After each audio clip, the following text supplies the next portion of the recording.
ಈ ಬೇಸಿಗೆಯಲ್ಲಿ ಮಳೆ ಬಂದ ನಂತರ ಉದ್ಭವವಾಗುವ ಕಾಯಿಲೆಗಳೇನು, ಅದರಲ್ಲೂ ಸೊಳ್ಳೆಗಳು ಹೆಚ್ಚಾಗ್ಬಿಡುತ್ತೆ. ಸೊ ಮೇನ್ಲಿ ಮಲೇರಿಯಾ ಇರ್ಬೋದು, ಡೆಂಗು ಇರ್ಬೋದು, ಚಿಕನ್ ಗುನ್ಯಾ ಇರ್ಬೋದು. ನಾವು ಇಲ್ಲಿ ಹಾಸ್ಪಿಟಲ್ಸಲ್ಲಿ ತುಂಬ ಜಾಸ್ತಿ ನೋಡೋದೇನೆಂದರೆ ಡೆಂಗು ಕಾಯಿಲೆ. ಪ್ಲಸ್ ಇನ್ನೊಂದು ಏನಂದರೆ ಸಮ್ಮರ್ ಸೀಸನಲ್ಲಿ ಅದರ್ವೈಸೂ ಸ್ವಲ್ಪ ನಾವು ಹೌಸ್ ಫ್ಲೈಸ್, ಸೊಳ್ಳೆ ಪಾಪ್ಯುಲೇಷನ್ ಸ್ವಲ್ಪ ಜಾಸ್ತಿ. ನಮಸ್ಕಾರ ವೀಕ್ಷಕರೇ, ನಮ್ಮ ಡಾಕ್ಟರ್ ಕಾರ್ಯಕ್ರಮಕ್ಕೆ ಆತ್ಮೀಯವಾದ ಸ್ವಾಗತ. ಬೇಸಿಗೆಯಲ್ಲಿ ನಮ್ಮ ಆರೋಗ್ಯ ರಕ್ಷಣೆ ಹೇಗೆ ಎಂಬ ವಿಷಯದ ಬಗ್ಗೆ ನಾವು ಹಿಂದಿನ ಸಂಚಿಕೆಯಲ್ಲಿ ಸಾಕಷ್ಟು ಚರ್ಚೆಯನ್ನು ಮಾಡಿದ್ದೇವೆ. ಈಗ ಈ ಬೇಸಿಗೆಯಲ್ಲಿ ನಮಗೆ ಆಗಾಗ ಎದುರಾಗುವ ಮಳೆ ಅಂದರೆ ಎಲ್ಲರಿಗೂ ಇಷ್ಟನೇ. ಆದರೆ ಈ ಬೇಸಿಗೆಯಲ್ಲಿ ಒಂದಿನ ಮಳೆ ಬಂದು ನೆಕ್ಸ್ಟ್ ಡೇ ಇದೆಯಲ್ಲ ಸಂಕಟ, ಅದನ್ನು ಹೇಗಪ್ಪ ಸಹಿಸೋದು ಅನ್ನೋದು ಒಂದು ಕಡೆ. ಆದರೆ ಈ ಬೇಸಿಗೆಯಲ್ಲಿ ಮಳೆ ಬಂದ ನಂತರ ಉದ್ಭವವಾಗುವ ಕಾಯಿಲೆಗಳೇನು, ಅದರಲ್ಲೂ ಸೊಳ್ಳೆಗಳು ಹೆಚ್ಚಾಗ್ಬಿಡುತ್ತೆ. ಇದಕ್ಕೆ ನಾವು ಯಾವ ರೀತಿಯ ರಕ್ಷಣೆಯನ್ನು ಮಾಡ್ಕೊಬೇಕು ಅನ್ನೋದ್ರ ಬಗ್ಗೆ ನಮಗೆ ಮಾಹಿತಿಯನ್ನು ನೀಡಲಿಕ್ಕೆ ನಮ್ಮೊಂದಿಗಿದ್ದಾರೆ ಡಾಕ್ಟರ್ ನಾಸಿರ್ ಅವರು. ಇವರು ಫೋರ್ಟಿಸ್ ಆಸ್ಪತ್ರೆಯಲ್ಲಿ ಕಾರ್ಯನಿರ್ವಹಿಸ್ತಾರೆ. ಇವರಿಗೆ ಕಾರ್ಯಕ್ರಮಕ್ಕೆ ಆತ್ಮೀಯವಾದ ಸ್ವಾಗತ. ಎಲ್ಲರಿಗೂ ನಮಸ್ಕಾರ. ಸೊ ನೀವು ಹೇಳ್ದಂಗೆ ಕೆಲವು ಸತಿ ಎಸ್ಪೆಷಲಿ ಬ್ಯಾಂಗ್ಳೂರಲ್ಲಿ ನಮ್ಮ ಬೆಂಗಳೂರಲ್ಲಿ ಏನಾಗುತ್ತೆ ಅಂತಂದರೆ ಮಳೆ ವಾರಕ್ಕೆ ಒಂದೆರಡು ದಿನ ಮಳೆ ಬರೋದು, ಅಥವಾ ಎಸ್ಪೆಷಲಿ ಮೇ ಟೈಮಲ್ಲಿ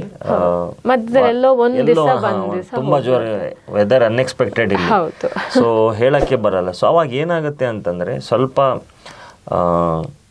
ನೀರು ನಿಂತ್ಕೊಳ್ಳೋದು ಅಂಥವೆಲ್ಲ ಸಿಚುವೇಶನ್ಸ್ ಇದ್ದಾಗ ಏನಾಗುತ್ತೆ, ಮೇನ್ಲಿ ಮಸ್ಕಿಟೋ ಬೋರ್ನ್ ಡಿಸೀಸಸ್, ಸೊಳ್ಳೆಯಿಂದ ಹರಡುವ ಡಿಸೀಸಸ್ ಏನಿದಾವಲ್ಲ ಅದು ರೈಸಲ್ಲಿ ಬರ್ತವೆ. ಸೊ ಮೇನ್ಲಿ ಮಲೇರಿಯಾ ಇರ್ಬೋದು, ಡೆಂಗು ಇರ್ಬೋದು, ಚಿಕನ್ ಗುನ್ಯಾ ಇರ್ಬೋದು. ನಾವು ಇಲ್ಲಿ ಹಾಸ್ಪಿಟಲ್ಸಲ್ಲಿ ತುಂಬ ಜಾಸ್ತಿ ನೋಡೋದೇನೆಂದರೆ ಡೆಂಗು ಕಾಯಿಲೆ. ಪ್ಲಸ್ ಇನ್ನೊಂದು ಏನಂದರೆ ಸಮ್ಮರ್ ಸೀಸನಲ್ಲಿ ಅದರ್ವೈಸೂ ಸ್ವಲ್ಪ ನಾವು ಹೌಸ್ ಫ್ಲೈಸ್, ಸೊಳ್ಳೆ ಪಾಪ್ಯುಲೇಷನ್ ಸ್ವಲ್ಪ ಜಾಸ್ತಿ ನೋಡ್ಕೊತೀವಿ ನಾವು.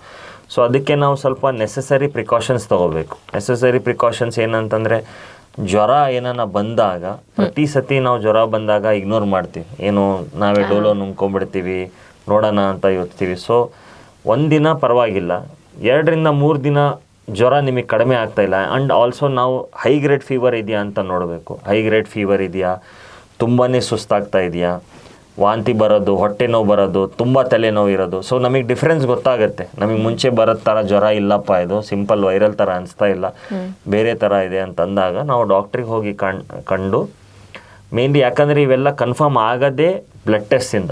ಸೊ ನಾವು ಹೋಗಿ ನಾವು ಕನ್ಸಲ್ಟೇಷನಿಗೆ ಹೋಗಿ, ಸಪೋಸ್ ಡಾಕ್ಟ್ರ್ ಇಲ್ಲ ಟೆಸ್ಟ್ ಮಾಡಬೇಕು, ಡೆಂಗು ಸಸ್ಪಿಷಸ್ ಥರ ಅನಿಸ್ತಾ ಇದೆ ನಮಗೆ, ಆ ಥರ ಅನಿಸ್ತಾ ಇದೆ, ಕನ್ಫರ್ಮ್ ಮಾಡೋಣ ಅಂದರೆ ಬ್ಲಡ್ ಟೆಸ್ಟು ಹೇಳಿದರೆ doctor, we have to go head and get it confirm. So ಅವಾಗ ಮತ್ತೆ ಅದರದ್ದು ಟ್ರೀಟ್ಮೆಂಟ್ ನೆಕ್ಸ್ಟ್ ಸ್ಟೆಪ್ ಏನಿದೆ ಅದನ್ನು ನಾವು ಮುಂದೆ ನೋಡ್ಕೋಬೇಕು. ಬಟ್ ಏನಾಗುತ್ತೆ, ಫೀವರೇ ಇಗ್ನೋರ್ ಮಾಡಿಕೊಂಡು ನಾವು ಮನೆಯಲ್ಲೇ ಉಳ್ಕೊಂಡು ಆ ಥರ ಮಾಡ್ಕೋಬಾರ್ದು.